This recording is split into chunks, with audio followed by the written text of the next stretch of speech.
Welcome to the R Retreat, located at Northamptonshire's Whittlebury Hall complex, a 4-star hotel providing a luxury spa and golfing experience with the finest food and sports facilities.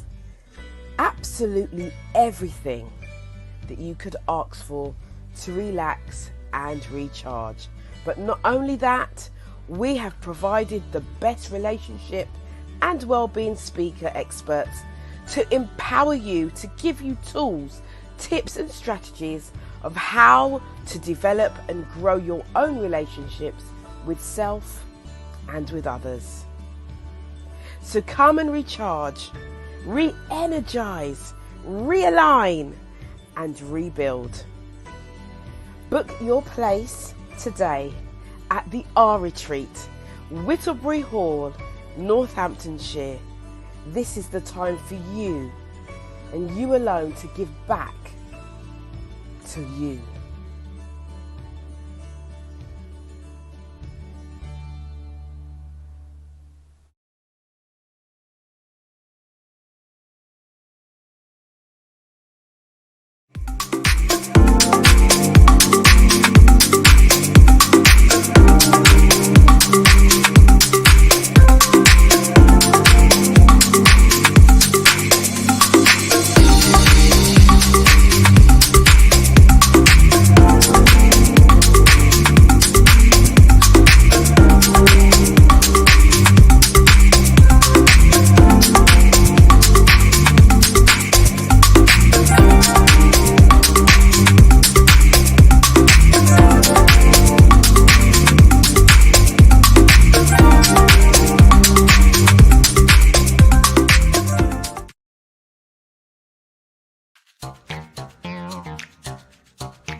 You got me running. Shake it, baby. Raise your hands up. Raise them up.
Difficult. Hello? Hello? Can you hear me? Yes. You can. I believe you couldn't hear me before. So maybe I was just talking to myself. As Des S says, I can't hear anything. Thank you so much for putting that. Yeah, I am a natural mystic is saying, yeah, your word. Okay, so good evening, guys. Slight technical hitch. As you know, this is a very live show. Very live. So things can sometimes go wrong. But I want to welcome you here. Those of you who are on Facebook, those of you who are on YouTube, good evening, good evening, good evening. I am so glad that you are here. And as I was saying to myself, because you couldn't hear me, I was asking you how your week has been. And I was also saying that my week has not been the greatest. I've had a lot of bereavements in the last, 3 months. It's just been bombarding. So it's not been easy, but I am here. I am here with you this evening, and I have some guests with me this evening, and we are going to have a full-blown conversation, as we always do. And DS says, love your necklace, Yvonne. Thank you so much. It's all about love. Absolutely, all about love. So I want to thank you guys. Hi, Angela Cozier, all the way from the USA. Thank you so much for being here. Patrick Solomon, thank you for being here. Angie Mack, thank you for being here. And as people start to come on and start to say hello, good evening, I'm just going to say good evening to everybody. And so tonight, this week, we're down for red letter, but we're going to have a conversation today, because for those of you who are in our exclusive Facebook membership group, the After Dark membership group, you will see that there has been lots and lots and lots of conversation going on about different subjects. And we're going to pick some of those subjects tonight. We are going to, yeah. Smart. Yeah, yes, yes. Oh, yes, oh, yes, oh, yes. Oh, yes, oh, yes, oh, yes. Oh, and I could just see somebody pop into this group here. Mm-hmm. Okay, so tonight is going to be very interesting indeed. Very, very, very interesting. So without further ado, I am going to introduce our panel for tonight. Daniel does send his apologies. Daniel has been with us for the last couple of weeks, and he sends his apologies. And yes, he is saying he'll be back next week. He loves the show. So anyway, without further ado, as you can see on screen, you can see the lovely Theo Manderson is here with me this evening. Yes, yes, yes. And Theo is, let me just tell you a little bit about Theo. Oh, here we go. Did you say, yeah, here we go? I said, oh, here we go. Oh, here we go. Listen, They can't see your shoes, man. They can't see my shoes. We need a shoe cam. Oh, wow. Yes, lace boots. Mm-hmm. Yes, I told you I'm a shoe girl. Anyway, let us talk about the shoes later. Okay. I should have all these last week. Oh yeah, you should have put some ideas into this, isn't it? Yes, this is what you call shoes. Yes. Anyway, let's not get sidetracked. So, we've got Theo Manderson here from Premier Gospel Radio and the Naked Love podcast. That's right. Yes, so we're going to just touch on that in a second. All right. Yes, because this is all about us helping and elevating everybody that comes on the platform. Also, we have the gorgeous Michelle in the green room. Let's say good evening to Michelle. Michelle, are we coming into the green room? There we go. Hi, Michelle. Hello. Hi, Michelle. Good evening. Good evening. Now, Michelle is our expert on education this evening. Well, as always, actually, and because Michelle's been on the platform for some time and doesn't really get the introduction she deserves. So I just today wanted to say that Michelle is our expert in education. And so moving forward, so you guys know that it's not just people we have on here, we have people with qualifications on this show. Yes, we do.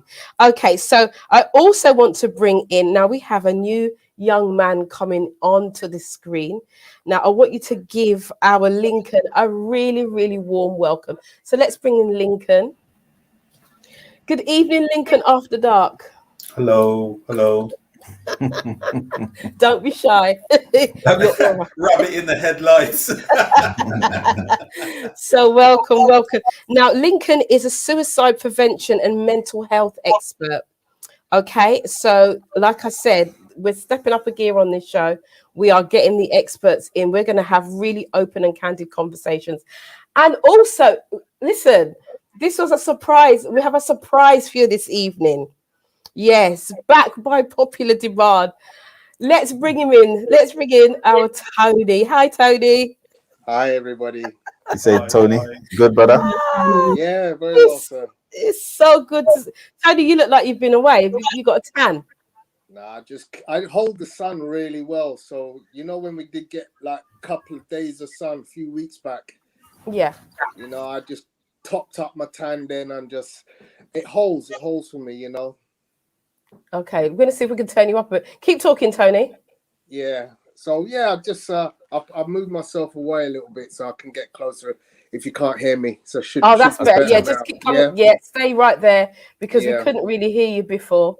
Okay. So, you're looking well. So thank you for joining us this evening. Anthony McGregor says, welcome back. Yes.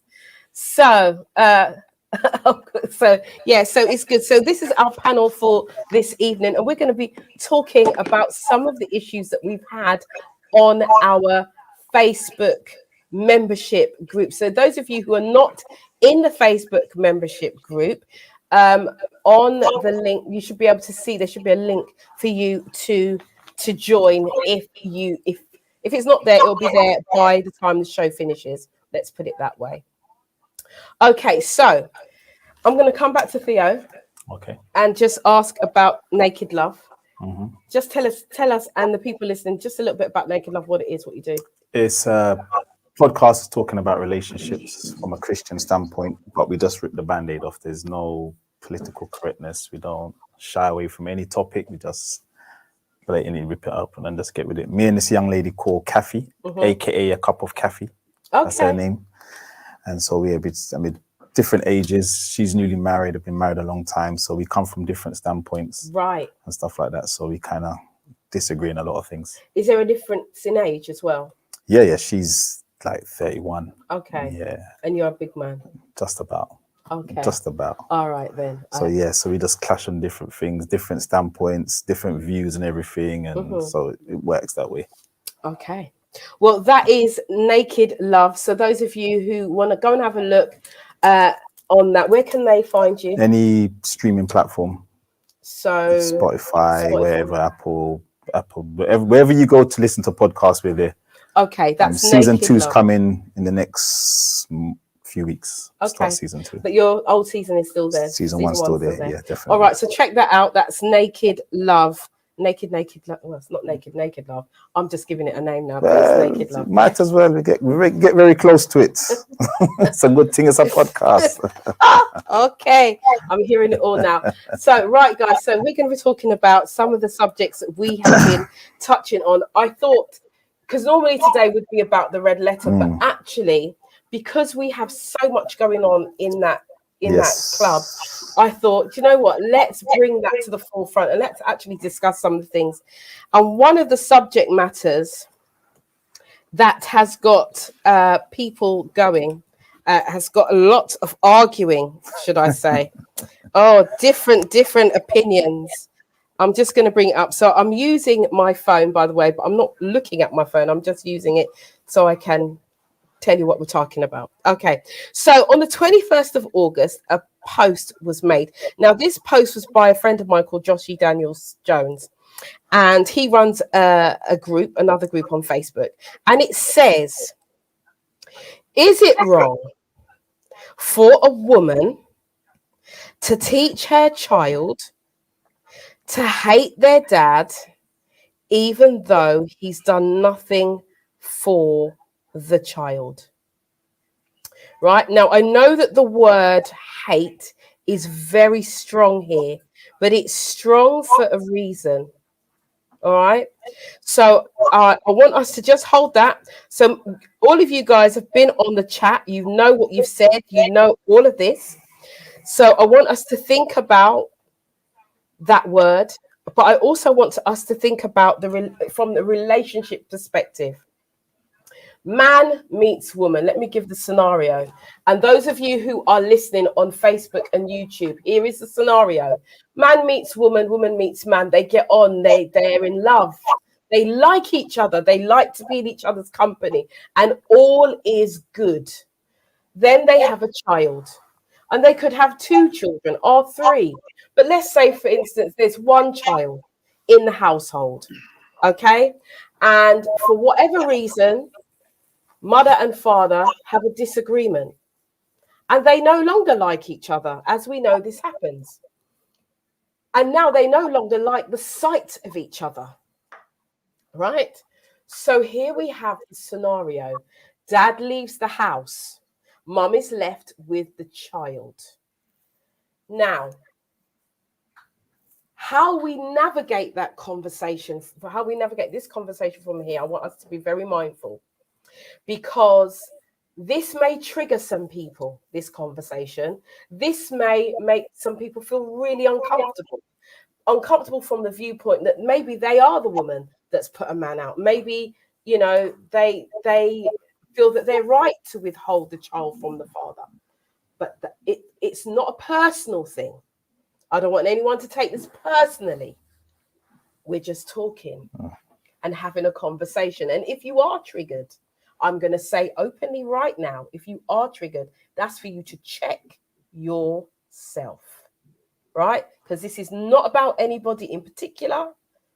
So if you feel uncomfortable, check yourself. Yeah? Okay. So we've got the scenario, guys. Couple split up. Mum is now talking about dad. Where do we want to start? Dad has left the house, has not looked back. So he's not got any contact with Well, the it family. says, yeah, that's what the post kind of says. He's done nothing for the child. Okay. The father has done nothing for the So child. he's just gone. He's gone. Okay. How old does it say how old the child is? No. Doesn't say how old the child is. Okay. The scenario is how do we take this from here? Remember, the mother is now raising the child on her own. Mm-hmm. And we're saying, are we teaching hatred? I want us to hold that word hate up here, because there's a passage, there's a journey before we get there, right? And this is why the word hate was used, because it's a journey. So let's talk about this. Let's be open and let's be honest. I've raised 3 children. I'm going to start. I've raised 3 children. And so I'm going to give you a little synopsis of my business, right? So my son was married to his dad. My son was raised with 2 separate entities, right? Because we're now divorced, my son. I then adopt a boy who is the same age as my son, right? And so I know the mother. Well, I know of the mother and I know of the father, but I am raising this child solely. And then some years later, my daughter comes along. My daughter now, I raised my daughter with her dad for 4 years. And in the 5th year, dad decides he doesn't want anything to do with said daughter. So then I am now left to raise daughter by myself. Yeah. So my eldest son has got his dad, and his dad is cool, right? He sees his dad. And then I have 2 children that I'm raising on my own. So that's the scenario. And I'm just giving you the scenario so that you know that my viewpoint is coming from a single mother's perspective, right? Theo, I'm going to go to you and then I'm going to go to everyone. So your perspective is what? Should she be talking hate to the child about the father? No, she shouldn't be. Okay. Because all that does is if they do ever meet up, the child's going to be angry. The child's going to have his own thoughts about his parent. All she has to say is, look, your dad's not here. Your dad's not around.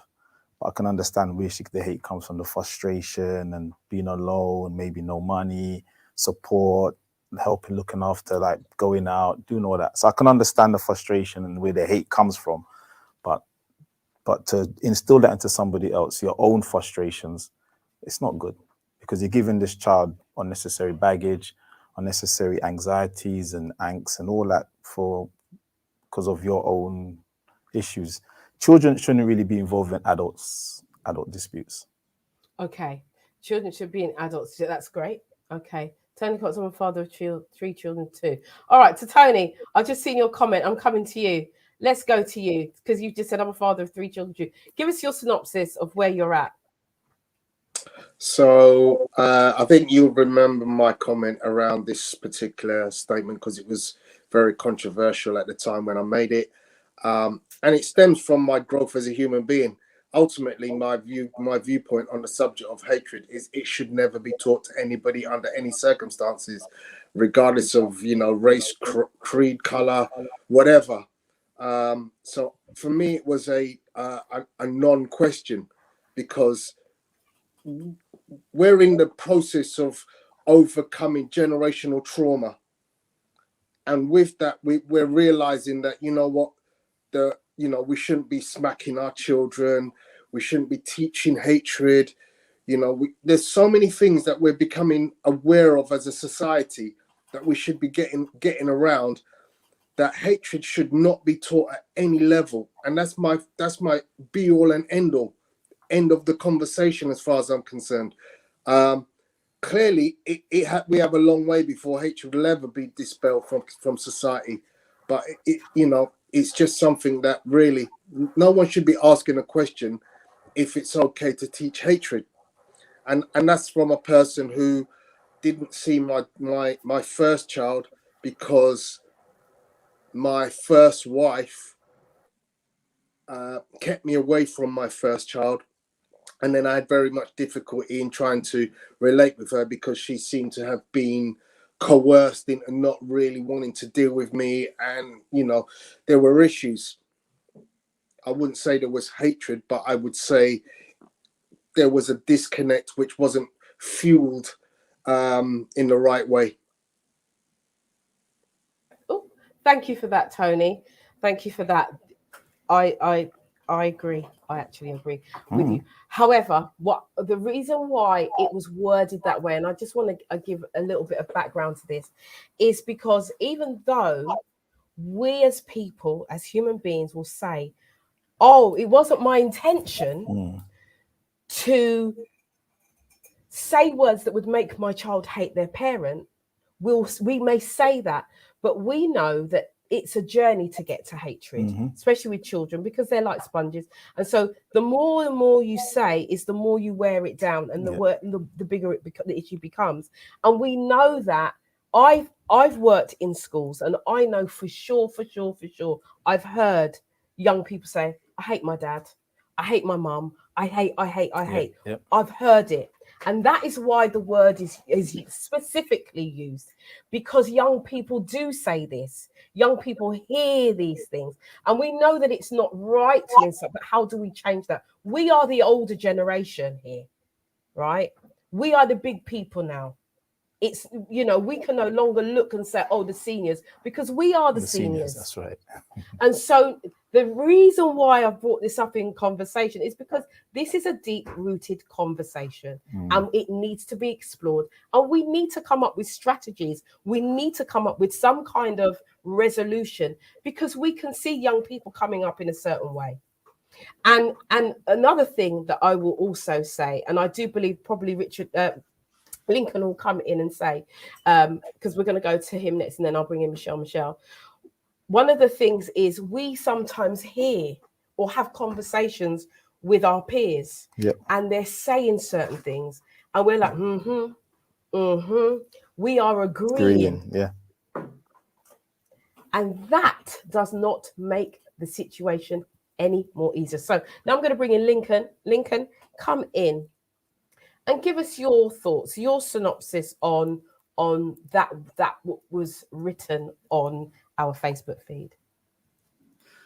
Okay, so when the question came up, I think you're alluding to kind of my response, because a lot of people were saying, absolutely not, you shouldn't teach hate to the child, you shouldn't be kind of enforcing any of that, because really what you're actually doing is you're destroying a part of that child by teaching them hate, number one, and number two, hate about hate for somebody that they come from, especially our black boys. So if it's a male child that you're raising, and it does affect the girls, if you're raising a male child and you're saying that your dad's no good and your dad's this and your dad's that, then you're actually affecting that young man's kind of self-esteem, as far as I'm concerned. But my response was, okay, lots of people are saying, no, you shouldn't do that. And my response was, okay, so a lot of people are making comments saying that you shouldn't be preaching hate, but how many of you are actually challenging your friends or your family members when they do that? So for me, the only way that we're going to deconstruct this type of kind of negative behavior is by challenging people. Because if we keep on saying to people, don't do that, and reinforcing that this is wrong, then eventually they'll stop. That's kind of psychology. So I think we need to also challenge what people are saying in our families and those people who are close to us. Thank you for that comment. And it's very, very true. Very, very true. Now, I want to broaden this conversation up because in that post, it was about the mother, right? But I want to bring it because we know fathers do the same. This is human. This is a human thing that we do. Whether you're black, white, pink, Asian, purple spots, don't matter. It's a human thing. And the reason why I want to bring this is because just recently I actually heard on somebody's post that they had put out, which is on YouTube, which, you know, from it goes viral, it's all over the world. And that man was slating the mother of his child. And I just thought, he was talking about the mother saying she was wrong, but then started to slate her openly. And I just thought, well, that child's going to hear that at some stage of his life. So two wrongs, as I was brought up, two wrongs don't make a right. Michelle, I'm going to bring you in. Now, as our expert in education, and I guess you've seen a lot of things, you've been all over the world, you've taught all over the world. What are your thoughts on this?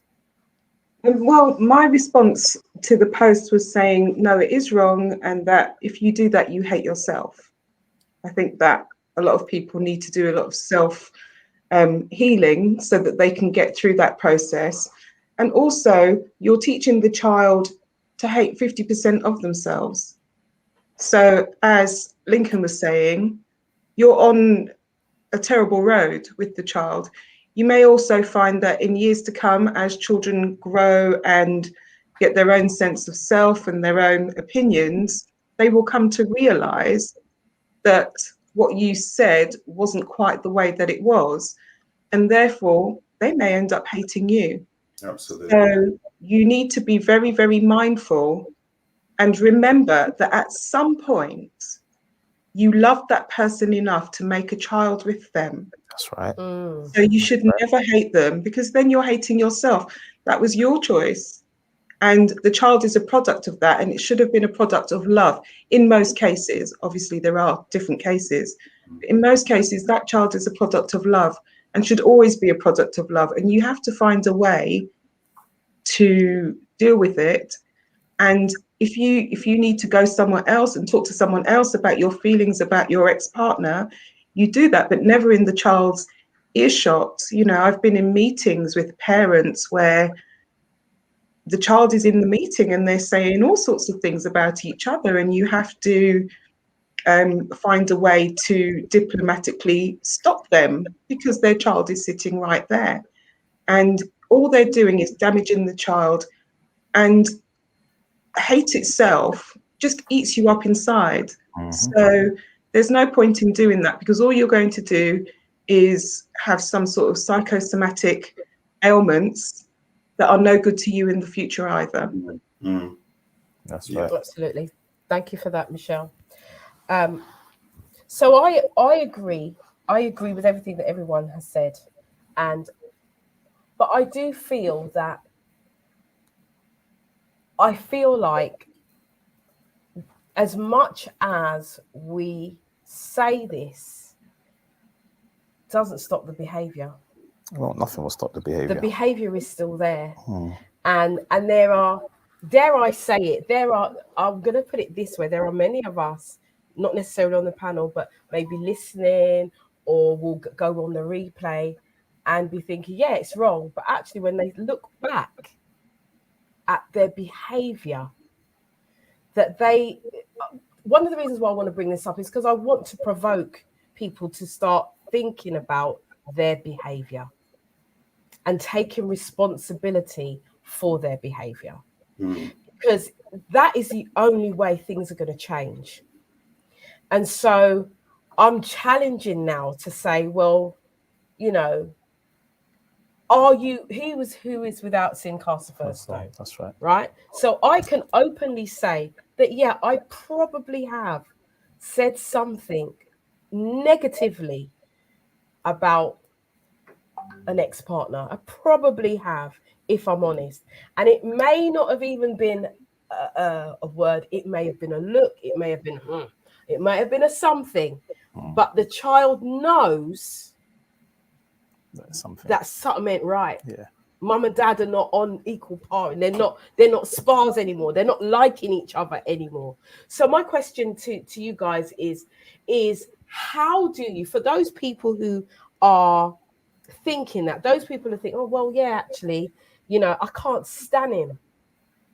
And any time his name comes up, it makes my whole inside turn inside out, right? Because at the end of the day, you've got to give the scenario, because Yeah, it can't all that's be right. sweetness and light. That's We've right. got to get to the truth. Mhm. So here's the man. He makes you feel sick to your stomach. You can't stand him. And so you've got the child there. Yeah, you've got the child there. And every time, my dad, every time the child says, oh, my dad, this, everything in you just change. What do you say to that person? Or vice versa, it's the man and he's got his child. Because I was raised by my dad. I wasn't raised by my mum, I was raised by my dad. My mother passed away. So my experience is completely different, right? So say it's the man and everything in him just rears up. And he, what do you say to that man? Because we know, as the elders now, we've walked a path. We already know this is only going to end badly. And that's what you have to tell them. So what would you say? What would be your advice? And I'm gonna not come to you first. I'm gonna go to Tony first, and then I'm gonna go to Michelle, and then Lincoln, in that order. And then I'm gonna come to you. Okay. So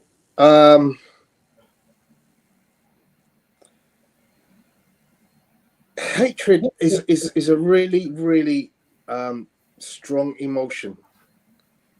And to get to that point where you hate someone requires a great deal of steps along the way. If look, there's women and there's men who suffer physical abuse and cannot bring themselves to the state of hatred of the other person. So when you think about how much it takes to get to a point where you actually hate a person or a thing or a structure, you have to realize how much you've had to go through in terms of trauma to get to that point. Look, my father, my parents, were old school Caribbean. Yeah. And when I was out of order, I would get lashes. And anybody who's of an age will tell you about Caribbean lashes. But I never ever hated my parents, despite what would now be considered physical abuse that I suffered as a child. I have marks on my body today from them days. Yeah, but there's no doubt I love my parents without remorse. So you have to understand how far you have to go. So you and your partner have been through some battles, and what generally tends to happen, one drops out, and that's it. I'm done. I'm not taking this anymore. This abuse, this trauma. And I'm saying that because I've been that person. I've walked away from abuse. And don't forget, abuse doesn't need to be physical. There are 10 different types of abuse. Yeah? So it's just that you have to understand that and work out what has actually happened in a relationship for you to actually hate a person.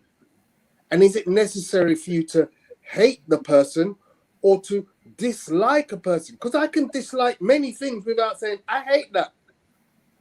Absolutely. I think what we're trying to say here, Tony, is because as I said in the running up to this, I said, the man or the woman, they, as soon as their name is mentioned, like the whole of their inside is out. So we're not saying hatred, we're saying a dislike, because it has to start somewhere.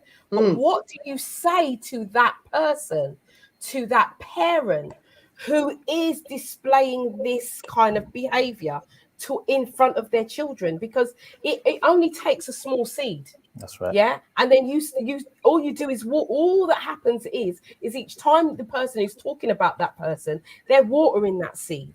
So like we said, hatred is a journey. It takes a long time to get to hatred. It's a period of time, right?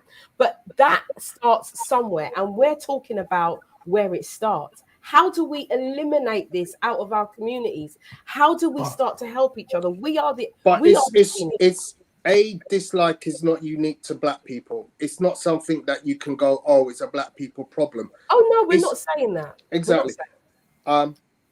It's a natural human reaction, and it'll never be something you can ever get rid of. I dislike Marmite. Put the smell in front of my nose. Take that way. Yeah. I'm not into Marmite. I dislike it. I cannot turn around and say I hate it because it's never done nothing for me. I've tasted it. I know I don't like it. Moving on. You give it to me. You show it to me. You put it on my bread. No thanks. Okay. That emotion of dislike can never be removed. Yeah. But what you need to do is understand how you deal with dislike. Okay. That's the issue. And unfortunately, hold that thought, Tony. Okay. Because I want to bring in a couple of the others.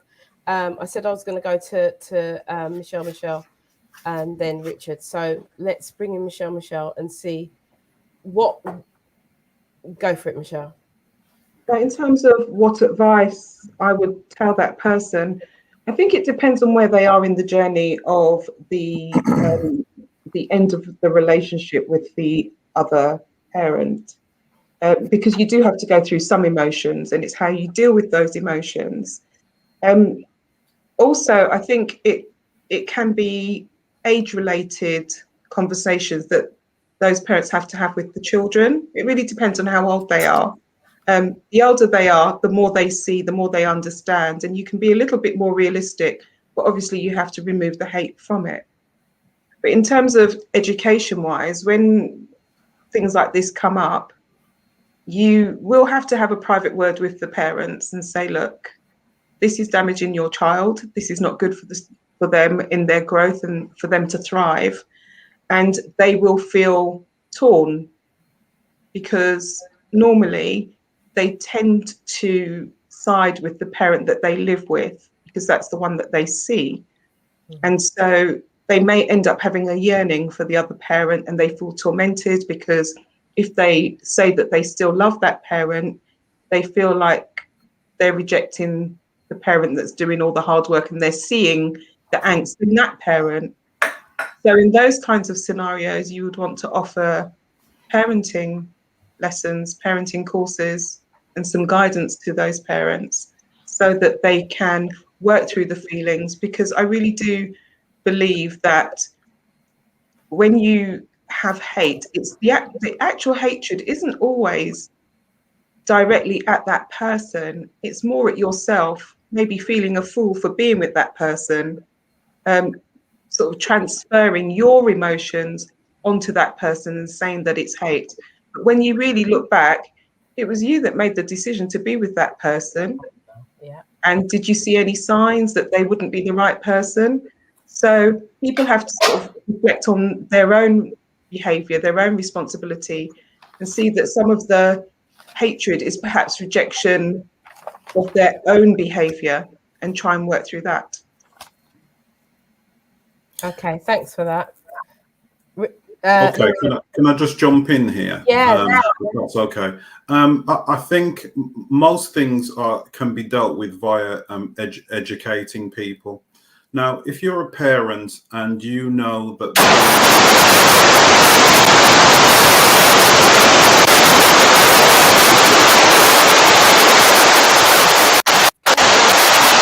you hear that? everybody, we can hear you. you can hear me, right? Sorry, there was, I don't know what that was. There was something going on in the background. But anyway, okay. So if everything can be dealt with via educating people, because if you know that what you're saying in front of the child is affecting the child negatively, then if you're a responsible parent, you're going to say, you know what, I don't want to negatively affect my child. So you may have feelings of hate or dislike for that person. Nobody's saying that having hate or disliking somebody is right, but you have to kind of be the adult in the situation and say, you know what, I know how I feel about this person. So the comments that I'm making, I don't need to make them in front of the child. So, you know, you're going to take, you know, we're adults, so we take responsibility. It's not everything that jumps into your mind that you're going to say. So why is it that you can kind of, you know, slate the absent parent in front of the child? If you've got a friend or family member or somebody you can talk to, get on the phone when the child's gone to sleep and say, and have at it, fill your boots with negative comments. But if you know that the comments that you're making are going to affect the child, and I think this is what people don't realize, making those negative comments are affecting the way the child sees themselves. I mean, Michelle said, I think one of the other panelists said that you're hating 50% of yourself because you're going to be torn between the two parents. And I think we need to have some kind of empathy. We need to put ourselves in that position and go, you know what? How would I feel if somebody was telling me you've got to basically choose between the two parents? And then I would also say that when you need to be very careful. I'm going to agree with Michelle again. You have to be very, very careful because, you know, what you're saying may be just how you see it. And it's not always the way that we put things in our own context may not be the reality of it. So I would always say that the children need to get you need to find out for themselves about that parent, because let's say you've been slagging the parent off for all these years, and then the child, because it's happening now, children are kind of walking into people on the street, bumping into people on the street, or people are saying, did you know that that's your father, or did you know that's your mother? And they're making relationships behind the parents' back. That's right. And what's happening now is that those children are hearing the other side of the story. Now, you know, let's say it was 20 years ago, I would put it to some people that your recollection of what happened 20 years ago can be a little bit skewed. And it can get a little bit fuzzy. Maybe it didn't go exactly the way that you said. And I'm not saying that it didn't. I'm not saying that, you know, exactly what you're saying, you know, you weren't hurt or the person didn't cheat on you or whatever. It doesn't have to be that. It could be money troubles, could be anything. But I'm saying that you need to be very careful about the way, number one, you're treating your children, and number two, how you're recollecting what happened, because the children will find out. And when the children do find out, it may have a negative impact on you, because all that child's thinking is, you kept me away from my dad, you kept me away from my mom. And actually, I might have younger brothers and sisters now that I could have had a relationship with. And then the final point is, we need to be very careful, because if we don't have these relationships, we are also seeing now that people, a brother and sister, don't know the brother and sister, and they're getting into relationships. Now, that is a serious issue. So we need to be very careful, you know, kind of like holistically. Absolutely. Thank you for that.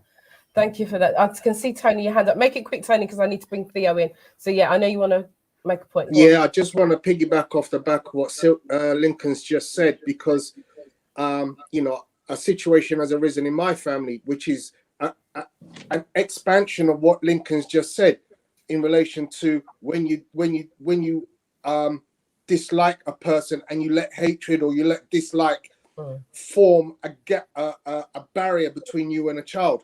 When my mum and dad came from the Caribbean, my mum's parents decided they were going to excommunicate her because they didn't like my dad.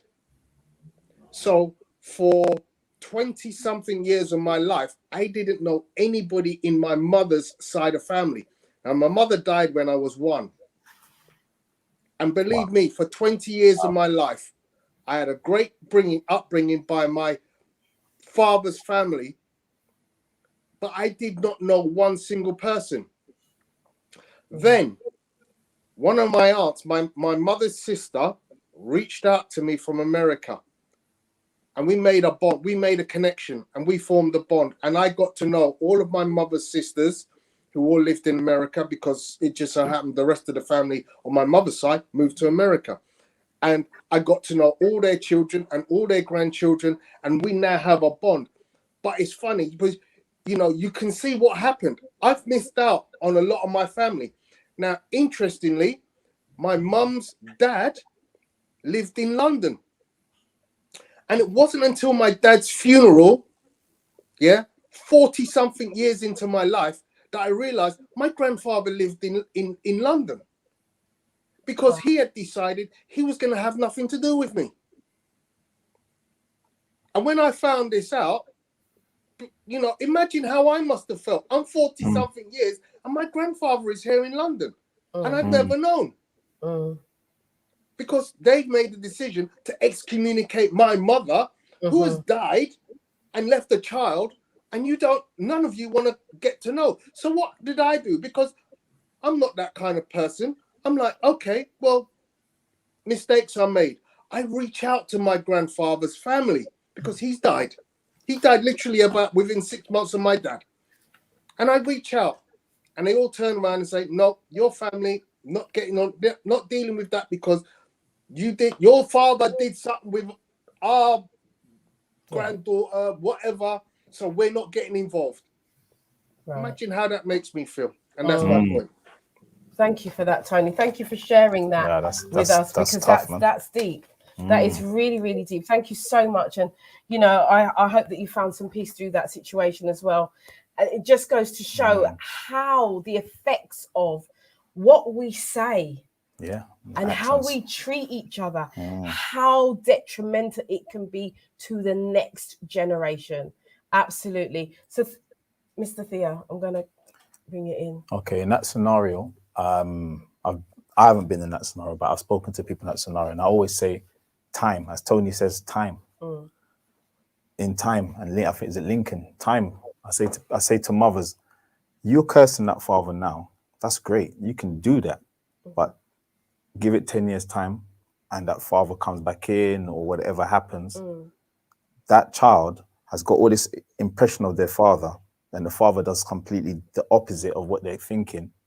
And I think, is it Lincoln or Tony says, they turn around and hate you because I could have had a relationship with my father, maybe got siblings and all this stuff going on, and you kept me awake because of your own personal issues, because you hated my dad or you hated my mom or whatever it may be. So I just say, never curse the person, because people change. At that time, that person might have run out because of whatever they were going through. Maybe they were too young, financially, the relationship was stressful. Maybe they just didn't like you. They just didn't want to be with you. And it's as simple as that. I don't want to be with you, but you've put this barrier up saying, if you're not with me, you can't see the child. So I made a decision for my own personal mental health. So they ran away. So now 10, 15 years down the line, the child's growing up, their dad reaches out or vice versa, and they create a relationship. And then the child gets to understand that, no, I didn't dislike you. I just don't like your mum. That's it. I just don't like your mum. You're going into something different now. Yeah. You're climbing into something different now. Watch out, my brother. No, but what I'm saying is, it's true. Because the child would have been, the child doesn't have, and the child's thinking that the dad doesn't like him. That's why he didn't want to be around. And it's no, I didn't have any problem with you. I just didn't get on with your mum. Your mum was hard work, and I was a young man, and it was a whole other things, and I wasn't ready. But I didn't want to not see you. She just wouldn't allow me to see you. So I'm here. Okay. All right. Can I say something? I was just about to say something, but I'll let you say something, Michelle. I'll let you get in before me. Yeah, in terms of very young children, say, for example, children that are in primary school or even into senior school, oftentimes educators see the hate manifesting in the children. They can't study, they fall asleep at school, they're tormented, they can't eat. We look at all those signs as well as teaching the children. A lot of what we do, if you like, is social work. And often in many communities, it is very difficult for parents to open up to the educators especially in our community, we feel like we don't want to chat our business. What are they going to do with the information? And we have to be mindful of that as well, because the whole idea is that our children thrive and that they do well and they have a good school life and benefit from their education as much as possible. But if they're hearing all this turmoil or they're seeing tormented adults around them, because you don't even have to say much, as you were saying earlier, Yvonne, you can, if somebody hears the person's name and they recoil and their face gets all contorted and all the rest of it, children are sponges and they absorb that and they see it. So sometimes the school will go to the parent and question, and we can be quite closed. And sometimes we have to be a little bit more open, because it's not necessarily going to go any further, because it's not a situation of literal abuse, but there can be some interventions that can be done to help people. And I think that sometimes our community can be quite scared of that.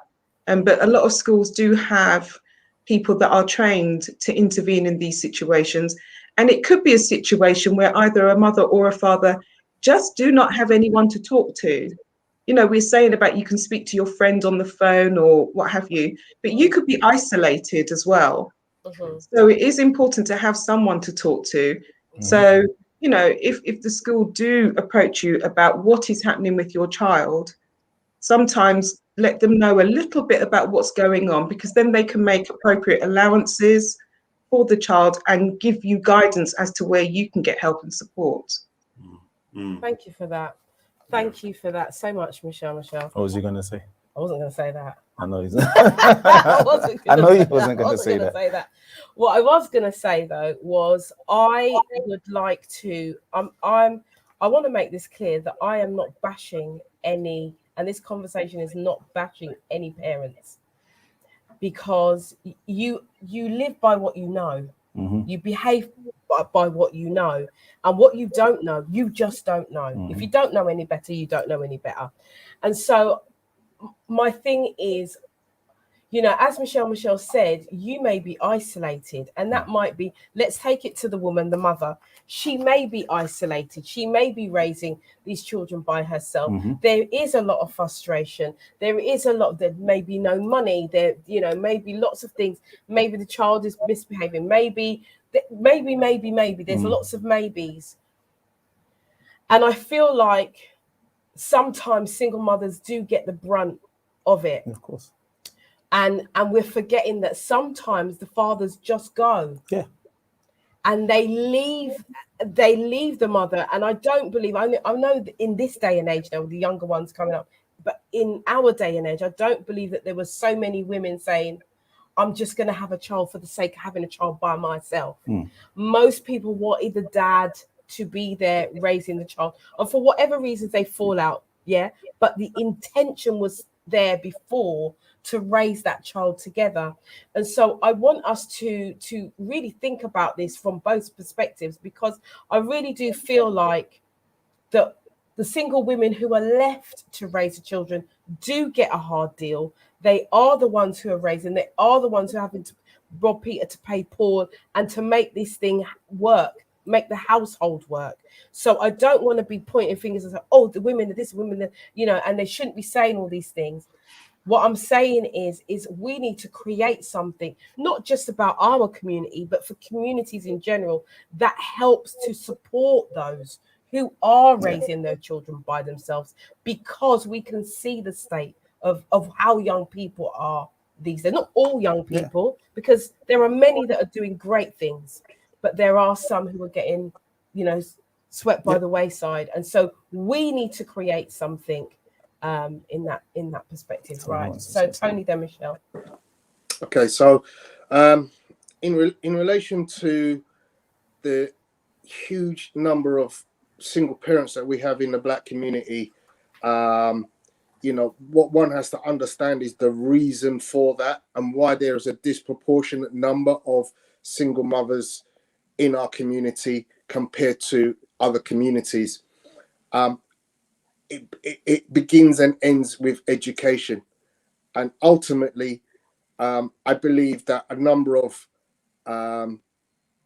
conversations have been had before about why we're at this stage where many black women feel left alone by black fathers, why they feel disenfranchised because, you know, where's the father of my children, etc., etc. There are so many elements to that, and without understanding the history and reasons behind the mindset of those people cannot fix those problems. So it all boils down to education. And, you know, look, hindsight is a wonderful thing, because what it allows you to do is go, well, what went wrong in my first marriage? Because I got married at 30, I'm now 53, 23 years later, I can tell you my mistakes in my first marriage. Yeah. Then had a second marriage at 40. So I'm now 13 years on beyond my second marriage. And I can tell you what mistakes I made in that marriage. Although they weren't the same kind of mistake, there were still mistakes, and they were on both sides. It's very important to understand and be educated about what causes things to happen with people. Yeah. So, for instance, I've mentioned this so many times on this show. You know, the person you was at 20 is definitely not going to be the person you are at 40, and can be so much different at 50. You know, so a person who knew me at 20 and said, oh, I remember Tony Cox, he was this, he was that. I'm no longer that guy. Mm-hmm. You know, and so we have to understand lots of different things, economically, socially, mentally, spiritually, in order to understand why we're at the place we're at as a people, hating one another, having children going out killing one another. Because remember, kids aren't killing each other because they hate each other. This is a mindset that is not built on hatred. It's a completely different thing. So it's all around education, and we have to look at all of that and go, how are we going to build a nation so that they're equipped with the right information and education to make right decisions when they become adults and change the world appropriately? Because we all know today, we look at our government and we go, what a bunch of clowns. They work for rich corporations, and all they care about is making sure that those rich corporations make money. So how do we build a nation of children who can change that mindset? We have to change our mindset first. Okay, so Michelle, you wanted to come in. Okay, yeah, I do want to come in, but can I just say something to what Tony was saying? Yeah. Can we try and not always swallow some of this propaganda? Okay, because right about now, our Prime Minister is what we would call a baby father. Okay, That's right. so it is in many different background people. Yeah. We need to stop claiming this single parent business. Mm. I'm not a single parent. I am a sole parent. My relationship status has got nothing to do with my parenting. I will always be a parent. I may not always be single. So let's leave that narrative to the side. We co-parent, a lot of us, okay? A lot of children will go down the route of like criminal behavior and what have you, because we know as educators that many children, if one particular child that looks a certain way does something, the consequence for that child is far greater than a child that might have blonde hair and blue eyes. Yeah. So let's keep it real. It is not just single parents, black people, mindset in education. There are lots of well-educated, well-learned, knowledgeable people that still end up in these situations. And there are lots of us that are doing a very, very good job at co-parenting and being positive about the other parent, even if it grates us. Yeah. There are many of us that do that. So I don't want to go down that route. Yeah, we need to honor each other, and we need to keep a little bit more positive about that. The point that I wanted to make was about parental responsibility. When Yvonne was talking about the mothers, okay, and the mothers tending to be the ones that are left holding the baby, if you like. I've spoken to many men who have been on the other end of it. And sometimes it's their education that needs to be broadened in terms of they have rights and parental responsibility. Even if a child is put into foster care, and I know this because I've been a foster carer, you still have parental responsibility for your child. Therefore, if you need to know this, if you need to know more about your child, you need to be involved in your child's life, and the mother or the father, whichever it may be, is not involving you, you do have rights in that regard, and you can contact the school, and you can be sent reports, and you can get your parents' evening and all of that. It can either be done together or it can be done separately. So sometimes it's giving that guidance. That's what people need. Okay, so don't forget about your parental responsibility and your rights in that regard. Look into those things and make sure that you do the right thing so that when the child looks back, yes, I did know about what happened. Yes, I was able to go to your sports day. Yes, I did know when it was. And unless there's like physical abuse or a restraining order or something like that, in most cases, you can absolutely still participate. Absolutely. Thank you for that, Michelle. Michelle, we're at the top of the hour. So we are going to go to an advert and then we're going to come back in with some more conversation. And we're going to be changing the conversation shortly because we were talking about something else in the group. But this has been a very interesting conversation that we will touch back on again. But for now, we're going to go straight to the advert break.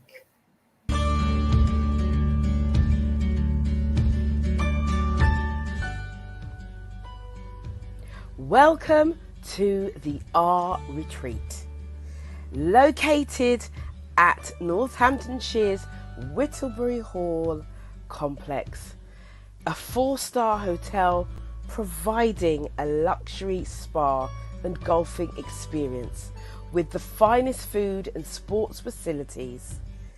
Absolutely everything that you could ask for to relax and recharge.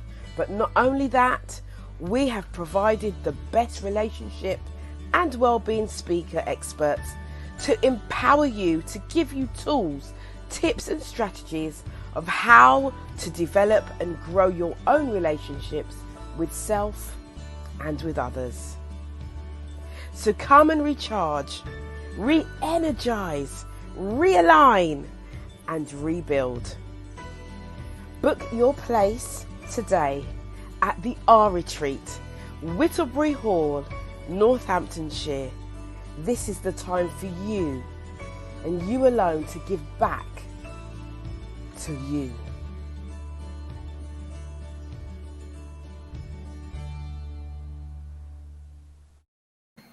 Okay, so we're back. So just before we continue, if you are just joining us, I want to welcome you to the After Dark Show, and just to go over the points that we made through this conversation.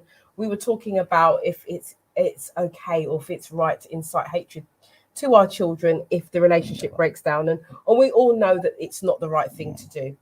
But in moving this forward, some advice that's been given by the panel today is maybe parenting courses, a parenting class might be something that if you're finding it difficult to raise your child, you're on your own, and maybe you're incensed by the person that you've had the child with and there's no outlet, maybe doing a parenting course may help, educating yourself may help, and also taking 100% responsibility for the fact that, let me just say this, you chose that person.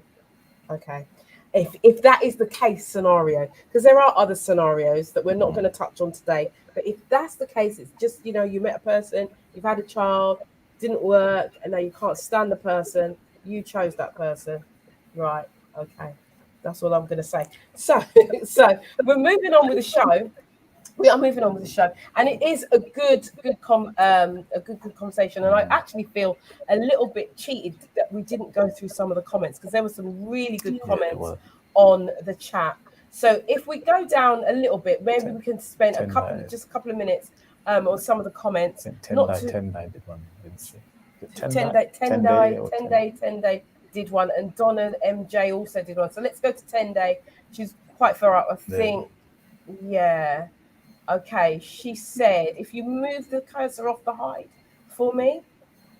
Yeah, that's it. She said, be the one to teach your child that no matter how you feel about your ex, no one, including yourself, should make that child choose between you or her. Explain appropriately how you are finding it difficult to deal with him on her or her, so they understand. That's right. Yes. Thank you for that comment. There was also another comment. Donna MJ. No, George. Oh, hold on. George Williams is saying it's just under. Yeah, George is saying hate, ego, and pride taking over all logical senses. Absolutely, because you'll find that once they start bickering, it's all about ego and she go has to go. Yes, they do. I think there was one before that. There was somebody who said that they didn't know their parent. It was quite early on. Go up. I think it was Angie. Keep going. No, that was Donna right there. That one there. Donna. Right, Donna MJ. That's it. Let's have a look at that. Just slide that up a little bit for me. Yeah, so I can see. Oh no, you've gone again. Yeah, because I can see better there than. There we go. Right. So having grown up not knowing my biological father, I chose to never deny my child having a relationship with his no material. My feelings. No, it's probably no matter. No matter, yeah, I think so. No matter my feelings towards his dad. Also working with children for over 20 years, I see the damage it does. Good, bad, or ugly, the child should know its parent wherever possible. I covered and lied to ensure my child had a positive view of his dad. Thank you so much for sharing some of your stories, guys. And this is why it's so important for us to have these conversations, so that we can, get to know and understand where people are coming from. Karen Eastman says, I definitely didn't choose my ex knowing that he was going to get on my bad side. I'm not the kind of person who goes for a bad boy. Nobody's perfect. It's how you deal with it in the end. That's right. So thank you for that, everybody that's contributed to that. Now I just want to jump in and jump on some of the men, not literally, even though I know some of you might enjoy it, but I'm not literally I've always got to put a little bit in there. Yeah, so we just saw the R retreat, and we are doing this retreat, and I have a question for the men.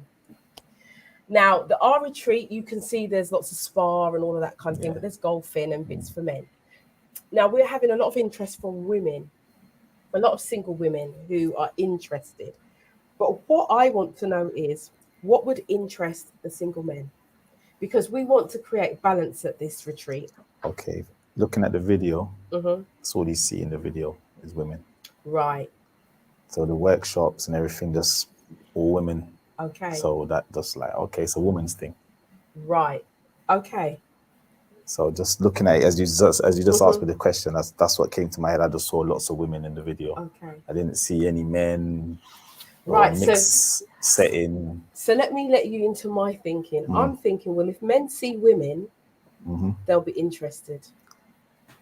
It depends on the man. If it was a dance, and if it was a dance, maybe. Right. But because they see it's a workshop, they're thinking it's going to be a workshop around women. And to be honest, a lot of men don't really like workshops. Okay. To be honest. What do men like? That's very true. What do you like? If it was more like there was sporting activities being promoted, and as I said, there's golf there, maybe showing the gym and stuff like that. Even showing a bar. Okay.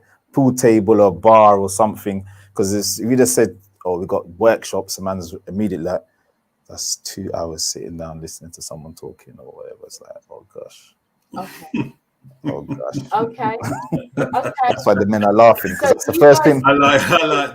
That is very, very true. And I mean, myself, I hold seminars all the time. I hold seminars on mental health. I hold seminars on suicide prevention, on men being addicted to pornography, and all sorts. And the men that attend always say, "Fantastic, really good information." But then what happens is you don't get the amount of men. I mean, women are always trying to get into my seminars. They're always trying to turn the camera off and sneak in and what have you, because they're interested in what I'm talking about. But the men are like, it's not until they come and hear what I've got to say that they think, they say to me, "That was really good, and I got a lot out of that." So it's how you market them. I agree with Theo 100%. It's how you market to men. You have to market, things to men in a different way. And sometimes, if I say I'm going to talk about pornography, you get more men. If I say I'm going to talk about addictive behaviors, you're kind of like, nah, we're not really feeling it. Like I say, you just need to be very, how you market it will make it more persuasive. Yeah. Okay. All right. Thank you very much for that input. Ask Tony. Tony, you haven't said anything. I wonder what you got to say. No, I agree. I agree with both gentlemen. I think they've nailed it on the head. In all honesty, it's how you market to men, and men can be at different stages in their development. So again, harping back to what does a man at 20, 25, 30 get attracted to, as opposed to a man at 40, 45 get attracted to. You'd market something differently for a younger person as opposed to an older person. Well, we are trying to target older men. So let me know, guys. You can give me some advice. I'm always open to advice, and as I am a female, I don't know what you want. So I am open. I'm all ears. Somebody said they want a blues. You want to offer the men a blues, and somebody said put dominoes. How old do you want these men to put be? some bingo on and just kill it dead. How old do you want these men to be if you're putting dominoes on? You're going dominoes, there. Lord of His mercy. Yeah, you're going That's all I can say. No, we don't want dominoes. No, we don't. Anyway, we're moving on. So I have a picture for you. Now, guys, you will know this. You would have, I don't know if you guys, those of you who are on the Facebook group, like I said, this is the other one that's got a lot of traction. I know which one you're talking about. And again, I'm just saying, before we show it, ladies, I'm not having a go at you tonight. Trust me, the men are going to get theirs. But tonight, I have to show you this one. So we was sent this picture.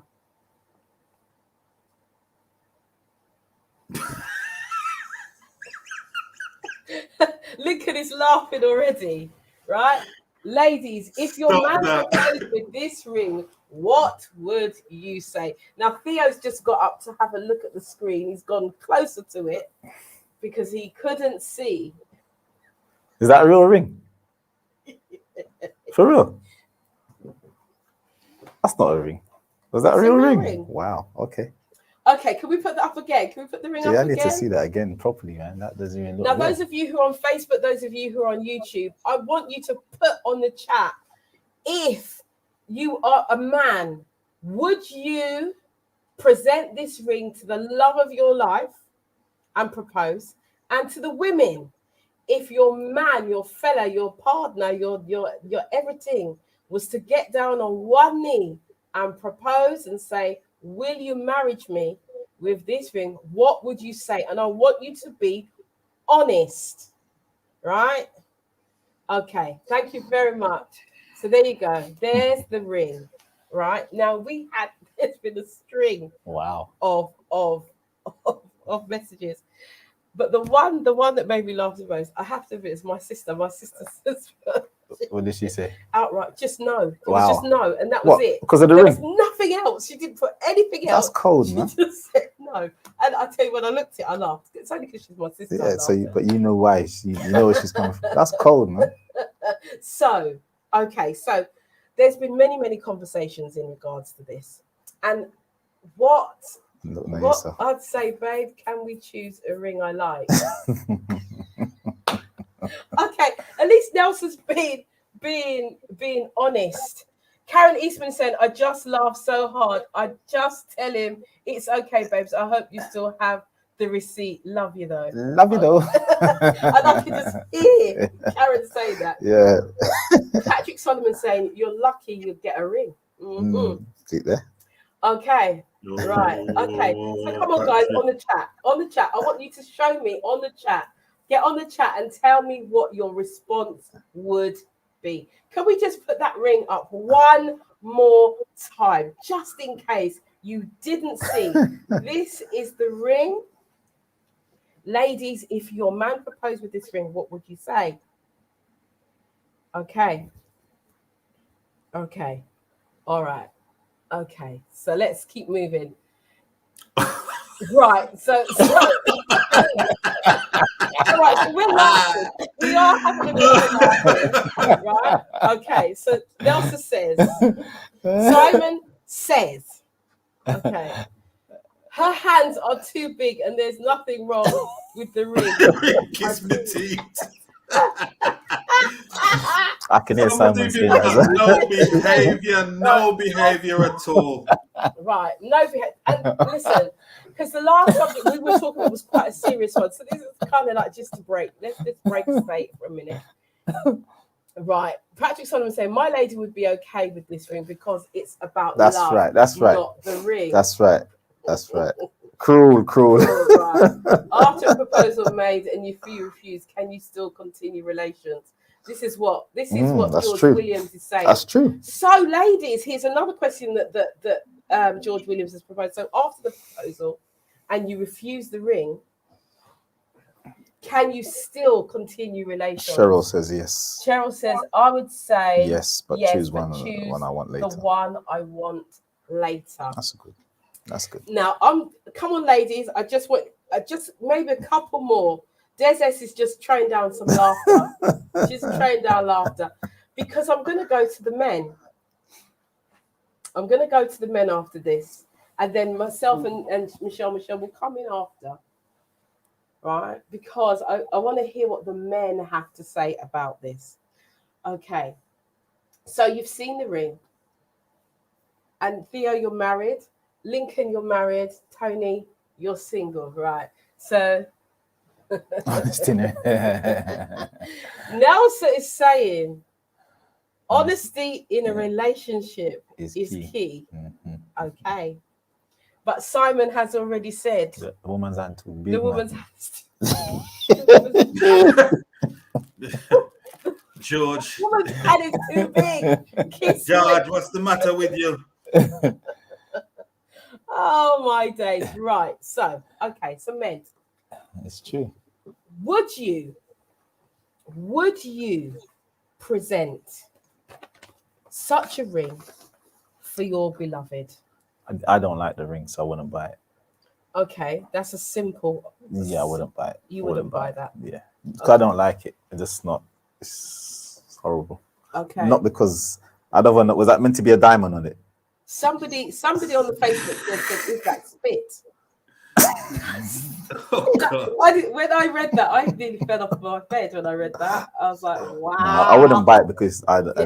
It's a diamond. That is a diamond. Yeah, I don't. It doesn't look nice. It's not a nice ring, so I wouldn't buy it. Okay. Theo said it's not a nice ring. He wouldn't buy it. So, Tony, would you present this to your beloved? I don't even think that's a real thing. That's what I was thinking. I think it's a joke thing. Ask yourself the question: When have you ever seen a ring like that in a shop? It don't make no sense. There's nothing for the diamond to attach to. Yeah? Imagine if you put on a ring like that. How long would the diamond remain on the ring?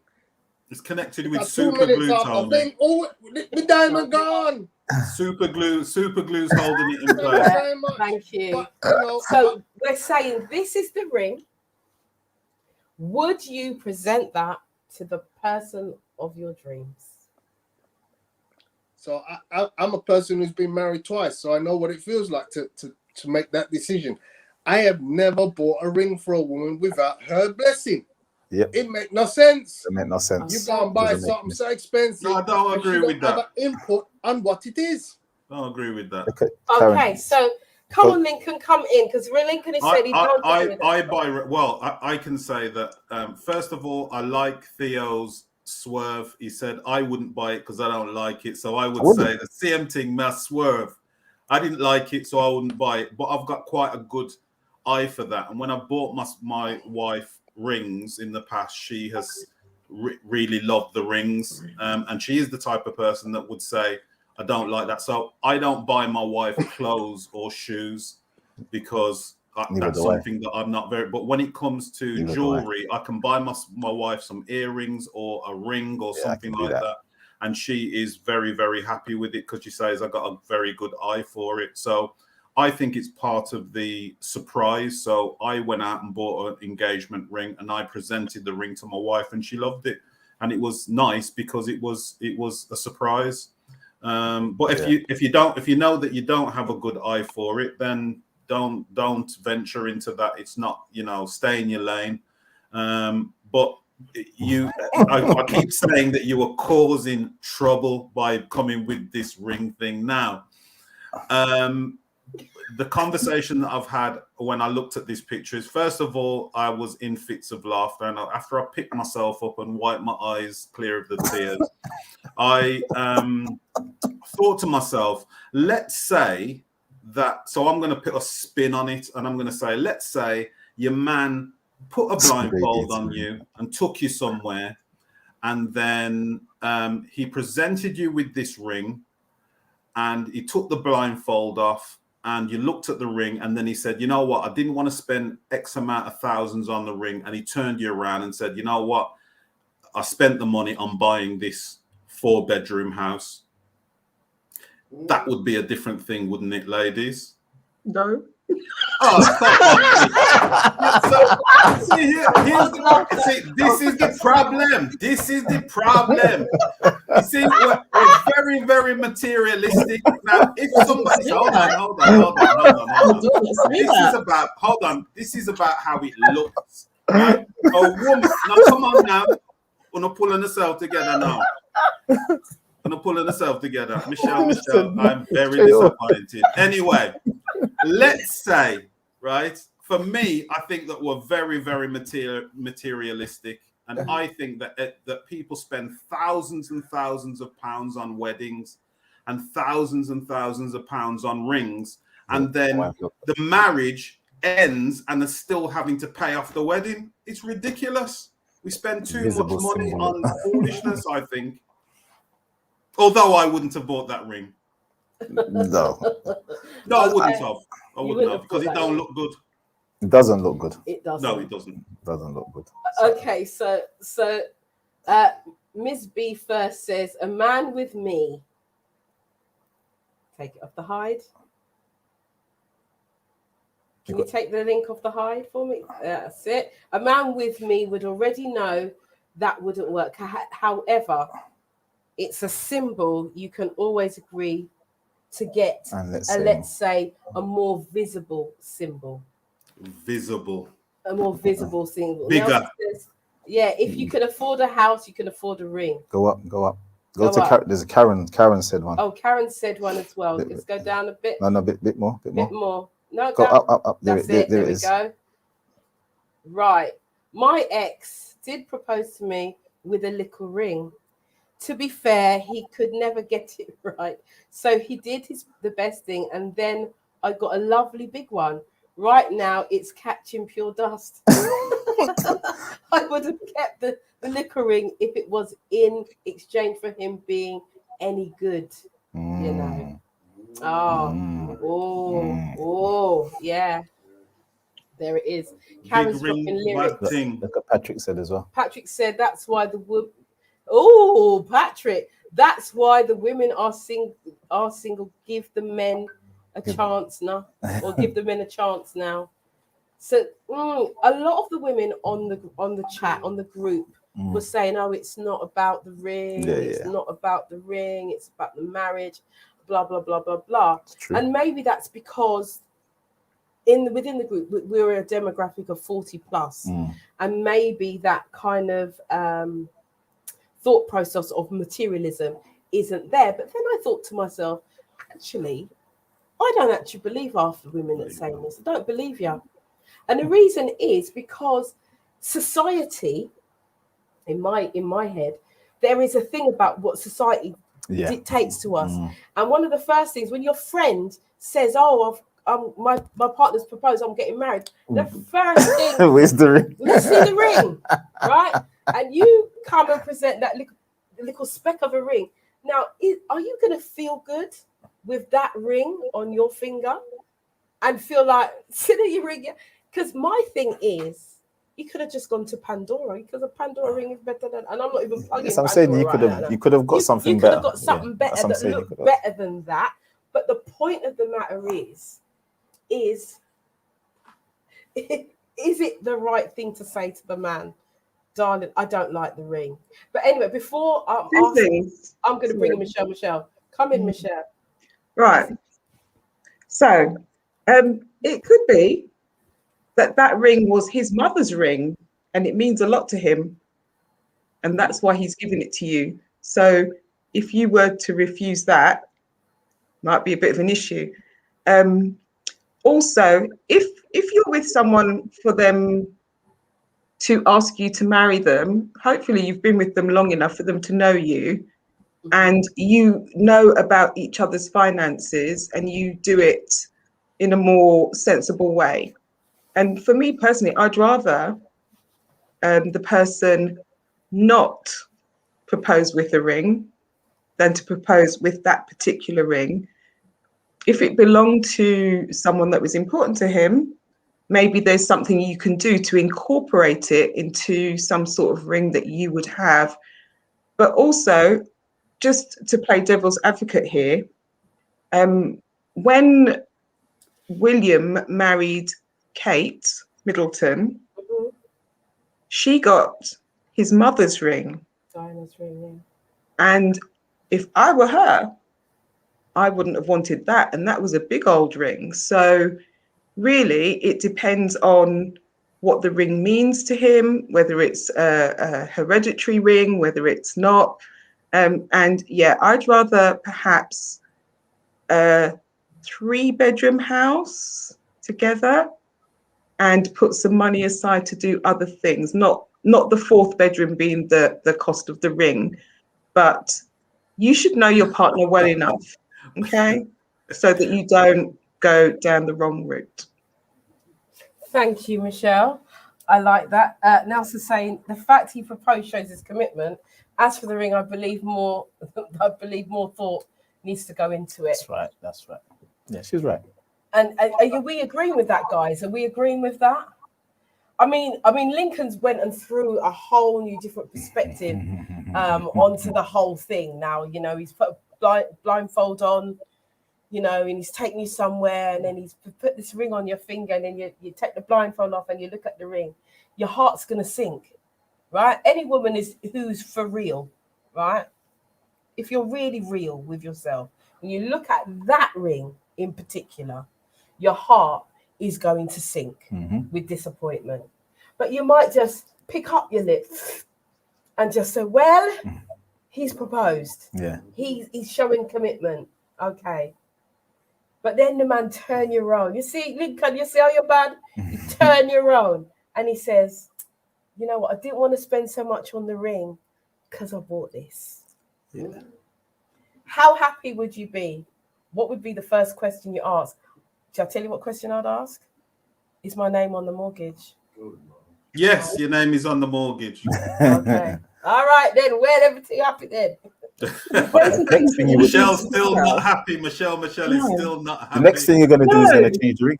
Yeah, you're going to change the ring. No matter what happens, that ring is going to get changed. No matter the 4-bedroom, 5-bedroom, the next thing you're going to do is go to the shop and say, let me show you something better. Yeah. That's it. Houses and things are decisions that you're going into a partnership, into a love partnership with this person, a marriage, and things like houses should be decisions that you make together. You know, what about the rest of your life? You just turn up with this 4-bedroom house. I don't think that's kind of realistic. But my thing is, if that little piece of ring, if it were real, which I doubt, was important to him in some way, how do you incorporate it? Yeah, because it might have special meaning. Put it as a chain. Put it as a chain. You can't put it. It's not classed as a ring. You know, or put it, incorporate it into, like, melt it into something so that it's with, you know, within. Just put it as a chain. Put it as a pendant on a chain. You can't class that as a ring. That's not a ring. You know, it's one of those things. It's one of those rings that you'd say, you know what, thank you, darling, but it's so precious. That diamond looks like it could fall off anytime. I'm too scared to wear it. So let me just put it in a box and everything, and keep it moving.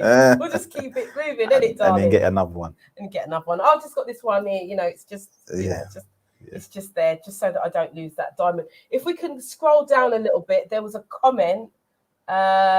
Keep going. There we go. Is that Sherelle? Yeah. Sherelle Young saying, my friend's opinion wouldn't overshadow my partner's gesture.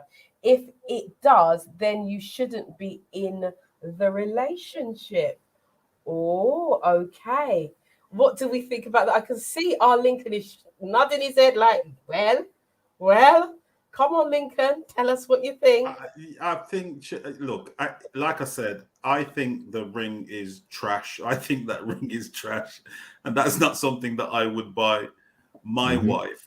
But I like her sentiment. You know, if the reason why you're rejecting the ring is because if my friends see it, they're going to laugh at me and I'm going to feel funny about it, then it says something about your relationship as far as I'm concerned. But, you know, hey, that's just me. Okay, Lincoln. I'm going to call you Link from now on. Karen Eastman said that house had better not have a mortgage. My name needs to be on the deed about mortgage. Man had better not put in a demand without my permission. Sounds like fraud. Okay, can I say that was? Hold on, can I say that was hypothetical, just like the ring? I'm hoping that ring was not a real ring. That's a hypothetical ring. Karen's back. Karen is back. Karen is back. Yes, Karen. Listen. You're not making me hot tonight. You know, I'm laughing a lot. Okay, so Patrick Solomon says most men are giving their partners, if we move at least four engagement rings, wedding ring, half eternity ring, full eternity ring. It's big business. That's so much ring I get. No, you not get, not for us. That's so much ring. I better get married, That's for people of an age, though, because I don't think young people now. I've never bought an eternity ring for my wife. I think that's a thing of an age. What's an eternity ring? Anyway? Jewelry is just jewelry, isn't it? I've got one. Is that an eternity ring? Oh, I thought that was. No, jewelry isn't just jewelry. No, I've had another ring. So Michelle, have you got an eternity ring? Have you ever owned an eternity ring? My wedding ring was an eternity ring. So you didn't get a wedding ring, you got an eternity ring instead. Well, an eternity ring is the one with all the diamonds. No. Yeah. An eternity ring and a wedding ring are not the same thing. Well, mine was a wedding ring, but it was an eternity ring. That's what I chose. So what you should have got was a wedding ring, then an eternity ring. So you were actually misdone. No. What I should have had is what I got, and it was to marry the man, not the ring. Okay, yeah, but you see what the we're rings doing were is we're getting assigned. into semantics about a ring. No, the rings were assigned. There's 4 different rings. Yeah, but you don't have to go with convention. Right. So that's why I said what I said, because nowadays people ain't buying eternity rings. Rings is just rings. People just buy jewelry because they like jewelry. They're not saying, "Oh, I'm doing this because it follows convention." Yeah, but that's not what a ring of marriage is, or a ring of engagement is. It's not just a piece of jewelry. But it doesn't mean that you have to have this stage and this stage and this stage. You don't have to. That's The point is That's the what I'm point is the saying. relation. The point is the relation. There's no etiquette around the ring buying any long. It's just a jewelry. In You your world, bought an Tony, eternity ring for your wedding ring because you didn't actually want the wedding ring. You wanted the eternity ring because it looked nicer. you were there then. Oh, Lord have mercy. Michelle, So we're going to move on from here.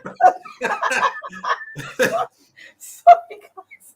I'm here and I'm cracking up with laughter. I shouldn't be laughing so much, but I am. You guys are giving me jokes tonight. Thank you so much for that. I needed that today. I tell you that. Anyway. A man gets a watch instead of a ring. I don't mind. Get me many watches as possible, man. Yeah, see? I love watches, so I'm good. Do you know, I've got about 25 watches in boxes. I think I'm about the same. And I don't even wear them, look. I think I'm about the same. But, in terms of wedding rings, engagement rings, eternity rings, there is, Angela Croce says, I have 3 rings. And you can have as many as you like. But I think that was an engagement ring that we saw. I don't know why. That wasn't a ring, man. I don't know what it was. It wasn't a ring. Someone said it's a coke. Someone said it's a coke top. The where you pull it and then it comes the off. ring full of the. It could be. That's not a ring, man. You can't buy that in a shop. Wow. Like, it's not a ring. Was it Simon said her hand is too big. That's what the problem is. Her hand's too big. Oh, dear. I just found that so funny. Simon. You know what that is? That's a little piece. That's one of them thing that you used to bind stuff with. You know the the wire. The wire thing. The wire thing on the tie around some shirt. Because underneath you can't see them tie it around. Yeah. That's not a ring. I think it was my daughter that said she would have preferred if that was it. She's young and she's saying, she's not expecting her, her significant other to have a lot of money. Yeah, that's fine. And stuff. But she said that she would prefer, one of them sweetie rings. Mm-hmm. Just if that's that, just get a sweetie ring and she'll be happy with that. Yeah. Rather than that. Yeah. That was presented. And I think, it all fun and jokes aside, it was about the response and how we perceive things. And I think there is an expectation, shoot me down if you want. There is an expectation a woman will have. If a man is going to propose to her, get down on one knee, there is an expectation that the ring will have a certain etiquette about it. Some thought behind and it. Some thought. You want your partner in their best, isn't it? You want the wife for to be in their best. So even if you can't afford £1,000, if it's £100, £200, you could get a decent ring for £100 or £50, whatever you can afford. But bringing that Lincoln, even with the 4-bedroom house, it's not going to happen. Even with the 4-bedroom house, all the woman's going to be thinking about is this on my finger. Is when that can I wouldn't even tell anyone I was engaged. Yeah. Not to present that ring. Would you show people the house though? Oh yeah. I'll be like, this is my engagement present. Yeah, this is my ring. That's my engagement. That's the engagement. I don't have nothing on my hand, but I have the ring here. See the house? That's what it is. That's that. Yeah, the ring, like I say, my excuse would be it needs to stay in the box because the diamond looks so fragile. It's precious. It's precious. It's about what it represents to you. Yeah. When I was married, my husband's wedding ring, which we chose together and we designed it together, it meant something to us, but to other people, they saw it in a very different way, but it didn't bother us because that's what we wanted. Yeah. And it was a gold band, and it had my thumbprint engraved into it. So, it meant something to us. We were together. We were always together. But other people might say, oh, he was under the thumb. Yeah. It depends on how you see it. Was he under the thumb though? Was he under the thumb? It's not. She says sweetly. In it, of course not. Well, we You'd have know. to ask him, but no, I don't think you will. Oh, okay. Let's have a look what Facebook user says. Okay, Facebook user, can we move the hand from the hide? Thank you. There is no set way to wear an eternity ring, so it's really up to you. One of the most common ways is to wear it on the ring finger on your left hand, sitting on top of both the wedding ring and the engagement ring. That's a Facebook user. So you're in our group. We don't know who you are, but if you click at the top where it says StreamYard, then we will be able to see who you are, and we'll see your name. But thank you for that. So that is the correct etiquette in wearing an eternity ring, apparently. I know that my wedding band had diamonds in it. And I think it would probably have been perceived as an eternity ring because it had diamonds set in it. But it was a wedding ring at the end of the day. And then the other wedding I had, and the other one that I had. I don't know nothing about. I've had quite a few proposals. So anyway, moving on. So Karen Eastman says, I'm not telling a soul about no engagement house if there's no mortgage. If there's a mortgage. No, sir. Well, you know, you see what Lincoln has done. He's opened a whole can of worms with this house, you know, with this scenario. So we're hoping that the house is bought bulldozering that house. That house I've knocked it down. I've sold the house and bought the biggest ring that you could ever think about, or lift your hand. You can't lift the hand with the size of the ring that we buy with the house, right? All right, the house done, right? Okay, guys, great stuff. So we saw this. We know that this is. Most people were saying, you know, it's about the relationship. It is about the relationship. Oh, we know that it's about the relationship. But men, how would it make you feel? And I know we have said, you've said, like Theo, you said you would. I wouldn't even buy it. You wouldn't buy that. Never. Would you go with your significant other to choose a ring, or would you still take the risk of buying something? If you know your partner, you kind of got an idea what they would like. And you buy something, and if your partner loves you, they more than likely will take what you give them because it's brought with love. But if you bring that, that's not really showing love. That's kind of like. But what if you bought this ring and you thought, this is beautiful, and then your partner says, I don't like it, we take it back? How does that make a man feel? I'd be like, I say, go, no problem, take it back. So it's a no problem. No problem, take it back. Because at the end of the day, I'm not wearing it. Okay. I'm not wearing it. Lincoln. Sorry, if I bought a ring for my wife and she didn't like it. Yeah. I mean, it hasn't happened yet, but if she did, she could change it if she wanted. Yeah. And it wouldn't impact you at all. I'm not I wouldn't be that sensitive about it, you know. Because I'm not wearing it. So. I get the ump about the fact that she didn't like a ring that I chose. It's not that deep. No. Okay, Tony. Yeah, same as Lincoln. If you choose if you chose some and they choose something different, that's not a biggie. You know that everyone's entitled to their choice. Everyone has their ability to have choice. Although in this day and age we seem to be having choice taken away from us. That's a different subject for a different day. But yeah, you know, I've always allowed my partner to have an input on what I've decided to buy them, whether it be a dress or jewelry. And I just believe that's my way of going about things. I appreciate Lincoln's approach. No problem. Okay. I would never buy my wife a shoes or a dress though. That's No. I'm useless at that. Terrible at that. Terrible. Okay. Terrible. I'm terrible. So I wouldn't even try it. Women's clothes confuse me. When it's hanging up, they look too small. It doesn't I just can't work them out. I have to see them on to understand. If you're just hanging up in the shop, I wouldn't even bother. Don't go there. That's all I can say. Yeah, I'm a tailor. I'm a male tailor. I tailor clothes for men. There's a reason I don't tailor for women. There's a lot more that you can get wrong. Too much variables and I have tailored a garment for a woman, but trust me, The experience was not one that, you know, for some men it would be wonderful that, you know, you have to feel up the bust and get in the crutch line and all that, but nah, not for me. Okay.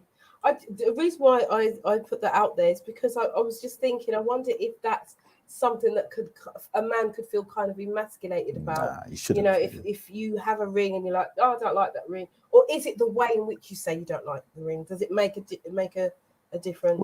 It wouldn't bother me. But the person would, if let's just say this is rubbish and that's stupid, like, yo, calm down. You can change it. It's not a problem. Yeah. Why are you getting so angry about it? Okay. Well, that's a different thing, though, isn't it? Yeah. I mean, if somebody rejects your ring in that manner, then that's there's more to it. The upset would be about, well, actually, you're being quite disrespectful in the way that you're doing it. If you say, I don't like this ring, and I'd like to, can we change it? Okay, fine. You know, I don't think a man, well, not many men, I don't think would be feel emasculated by that. I mean, if you do, then you're pretty, you know, flimsy. You're already emasculated. Yeah, that's right. There you go. You're pretty flimsy yourself as a man. So yeah. Cool. Karen Eastman says the best thing to do is to let people change gifts that they don't like. Otherwise, it will just end up under the bed or rotting somewhere. Waste of money. I can't stand people who get insulted and insist on you keeping crap. That's right. In a word. Yeah, it's true. Thank you, Karen. It's true. But it's true. Yeah, it's true. Yeah, it is true.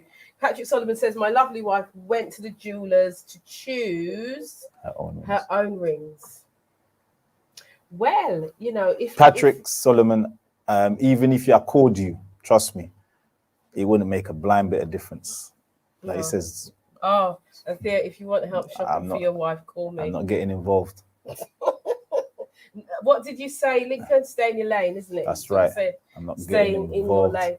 I think, just give me the credit card and I'll just go shopping. Involved. Yeah, I'm not getting involved. I think there are some things that just because I might say that looks nice to be like, what? Listen. Anyway, I'm not going to say anything because I don't want to let anybody. I don't want to upset anybody today. No. But what I will say is that there are some men that should not buy clothes for women, and because I have personally had an experience of someone buying me something that their mother would wear. Oh, now we're going to move on. Mm-hmm. We're coming down to the end of the show, and that wasn't nice. And Nelson says, I was once given an expensive designer watch full of diamantes, is that? Yeah. But as it was too blingy for me, I had to be honest with the person at the time. I prefer less bling. Yeah, let's be honest. Yeah, everybody's got their own style and their own fashion. So, you know, again, we make mockery of that picture, and it has quite a stir on the group, and people have been talking about it. And I just wondered, you know, a lot of that said, no, I wouldn't mind, but actually I don't actually think that's true. I think you would mind, but because the person's, you know, asked you to marry them, you'd accept it, but you would be disappointed. You would change the ring. Yeah, and you'd change it. If it's good for mum, it's good for you. George Williams. There's only one George. We've missed you, George. I hope you're well. I hope you're well. Right, so we're coming down to the last 15 minutes of the show. And we have spoken about two different subjects tonight. One more serious, obviously the one we were speaking about first was much more serious than this. And we've ended on a more light-hearted note. But going back to just thinking about the whole ethos and the whole thing of the show, you know, I just want to get your guys just your last thoughts of what you can offer out to those who are listening this week. So I'm going to start. We'll start with Tony because you're the first one that I can see. You know, what were your takeaways? What, you know, any advice that you would give? And you know, you've only got a few minutes, so keep it short. And you know, just give us what you got from tonight's show. So simple. Love conquers hate in all situations. Love conquers reminds me of a scene from Do the Right Thing with Radio Raheem with the 2 rings. If anyone remembers. Yeah. Love. Knocks out hate. Yeah. Always. Okay. Okay, thank you for that, Tony. Michelle. When it comes to children hate and education, if you can, use the interventions that are available to you so that you've got additional support. If you're the partner that is being hindered, remember your parental responsibility and see if you can utilize that, because at the end of the day, the most important person in the whole situation is the child.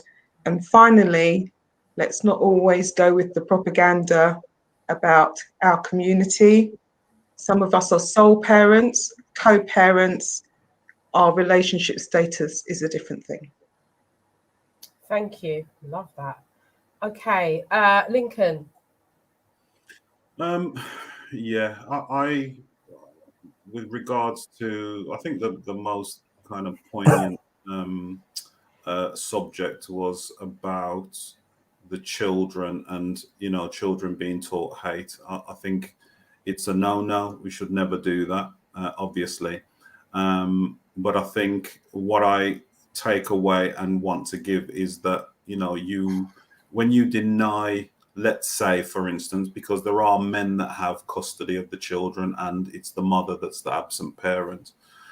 When you have that scenario and you teach hate to the child, you are you're affecting the child, and I think, you know, kind of like little acorns grow into oaks. So as you keep on disparaging the other parent and what have you, and that grows and grows, it can turn into something else. And, you know, I just want to say that some of our children are fragile enough. There's some research that I looked at, and the research basically said that there are 100,000 children coming through the system at the moment that are suffering from post-traumatic stress disorders. So we need to be very careful about the generation that we're raising, because a lot of them are suffering from anxiety, from depression, suicidal thoughts and behaviors. So I would agree with Michelle where she's saying that we need to not be so tight-lipped, and we need to start to look at some of the interventions that schools and colleges can deliver. And I would also say that I am a teacher, I'm a lecturer at a college, and the amount of young people that I have to be kind of starting safeguarding procedures for, because I'm so concerned about them and about their mental state and about suicidal thoughts, behaviors, self-harming, is just, it's at an alarming rate. So we need to be very careful about how we're treating our young people. And I would go into our young men, but we just don't have time for it. But, you know, it's something that breaks my heart when I hear of another young man, being killed on our streets. But that's for another show, I would imagine. Thank you very much, Lincoln, and thank you for being on the show tonight. You've raised some good points, and just to say that Lincoln will be back. We are going to be doing a bit later on in the next maybe six or 7 weeks. We are going to be doing a show on just to bring some more awareness to the suicide rates, because that has gone up tremendously over this period of time. At the beginning of lockdown, it was 200%. It had risen by, and that's in general, that's 200%. It went up at the beginning of lockdown. So we're going to be looking at that. I can see your finger up. Go on, quick. Just very, very quickly. Now, one of the things is, and I talk to men. One of the things is that because men don't talk and they don't get things off their chests, men are 3 to 3.5 times more likely to take their own lives than we. And I don't want to negate the fact that women do take their own lives. Women are more prone to self-harming, but men are 3 times to 3.5 times more likely to take their lives. And black men, the rate of suicides among black men is going through the roof. And I have experienced myself, 3 suicides, being involved with people who have taken 3 people that have taken their lives, and it's at epidemic rates now. We need to kind of do something about it and stop it from being a taboo in our community. Absolutely, and we will be addressing that. That is a show to come. So, and just to add to that point, sorry, very quickly, I actually have the statistics because I drew that up this afternoon, actually, as part of my research for a talk I'm doing. 76% of suicides by all men are under 35 years of age. Wow. Okay, thank you for that.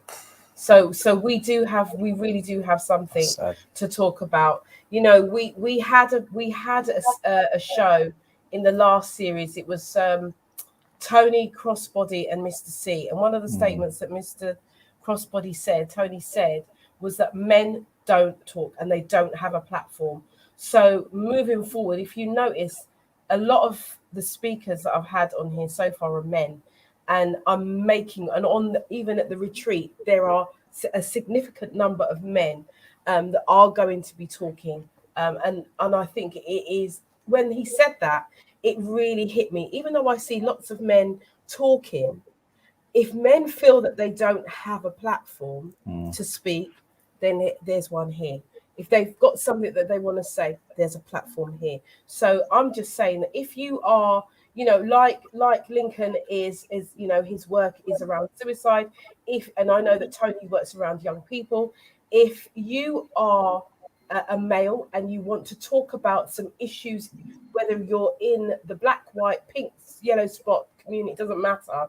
If you want a platform to talk about what you do and how you're helping to save people's lives, then please, you can email me at info@yvonnemichelle.com.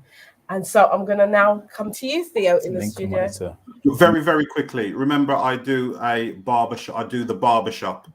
And the barbershop is a platform for men to speak in confidence about issues. So I can give you the information for that. And we hold quarterly meetings where it's just men and we just talk about men's issues. Right. Fantastic. And Karen's just reminded me to let you know that at the retreat there will be a safe space for men to talk. And Tony's put one in as well. And Tony's got the Men Talking platform.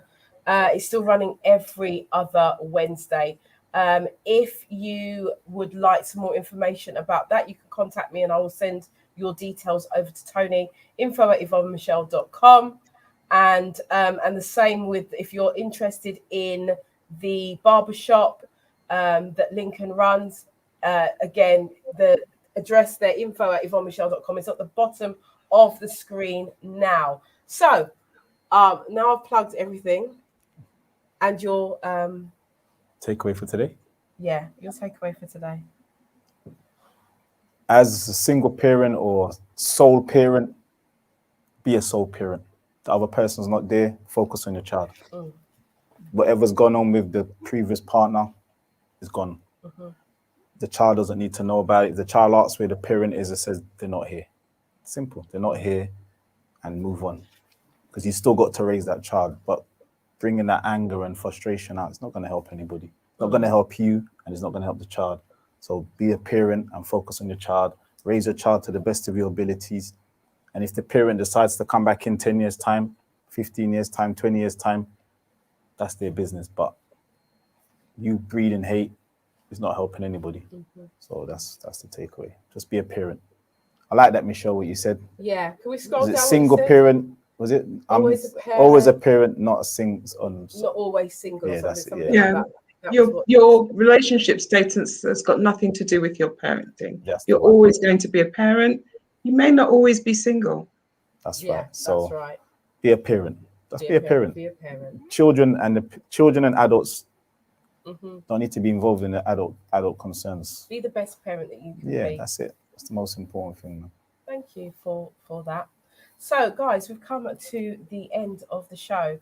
But before we go, I would just like to reiterate what Michelle has put on the comments, and she said the Samaritans are there too. Um, Great network, and are there. You can call them anonymously. You know, if something that we have said today has triggered you, or you're feeling, incensed about anything, you can also contact the Samaritans about that, and you can also contact me on info@yvonnemichelle.com. I am a coach, and I help people to navigate their lives in a more positive way. So I would just like to say thank you for watching again. Next week's show, we have a young man called John Kenny on the show, and he is going to be talking about why we always go back into the old type of relationship. So if you are that person who dates John and then finishes with John and then dates Michael, and Michael and John are the same people, but they just have different names. If that's you, you need to be on to next week's show. Okay? Yeah, because that same chestnut. Every woman I date is the same. Every man I date is the same. Yeah, something's wrong. Nah, you are the common denominator. Yeah. And we Something's need to wrong. work with you to change that. Yeah. So that's next week's show. And as we're going to keep going on. But do remember that the retreat is happening. It's a safe space for men and women. If you are single, do book onto the retreat. It has been costed at cost. So it is very, very reasonable. You get everything. That's it's 449, and for 449, it's all inclusive apart from your alcohol. If you want alcohol, buy your own. But everything else is free. You get the workshop, you get your bed, your breakfast, you get all of it. Spa, pamper, swimming, gym, jacuzzi, all of those wonderful things. Golf for the men. And, there may even be a lingerie fashion show on the Friday night. Just for the men and the women. Yes. Just for the men and the men wearing lingerie. The men are not wearing the lingerie. Okay. Just clarify. No. Clarify. You've given me an idea. Ooh. No. You've given me an idea. Maybe I could get something made up for the men. Anyway, so there will be Lingerie Yeah, or boxer shorts? boxer shorts. Oh, just regular boxer shorts, not no. I don't know. Oh gosh. I'll have to see what the women like. No, What they would like their men to look at this. No. But you don't mind the women. No, the women are gonna do things so they can have a laugh, gimmicky stuff. That's what they will do, something so they can have a laugh. Is It ain't it? gonna be nothing Do sexy. you not think? Do you think? What? It's boxer shorts. I'm sexy. You might, Okay. there might be, something. I don't know. We might think of something. Crotchless boxer shorts, yeah. Don't do that. I can't unsee that. Oh dear.